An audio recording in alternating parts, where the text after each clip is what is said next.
столице Коми стартовал фестиваль «Сыктывкар Тулыс» – международный фестиваль оперного и балетного искусства.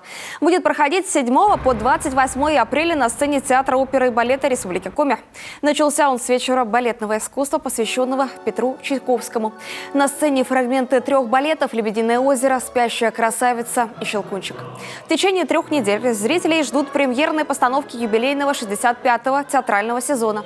«Месть летучей мыши», опера «Дон Жуан», балет «Русалочка» и кроссовер-шоу «Мелодия твоей души». Одна из особенностей Сыктывкарса Тулыс – большое количество приглашенных гостей. В этом году в фестивале примет участие российский камерный ансамбль «Солисты Москвы» и его художественный руководитель, дирижер и солист, народный артист СССР Юрий Башмет. Наши почетные гости исполнят произведения Чайковского и других композиторов, познакомят с музыкой самых разных времен. Концерт симфонической музыки будет посвящен 150-летию со дня рождения композитора Сергея Рахманинова. Завершится фестиваль большим гала-концертом 28 апреля.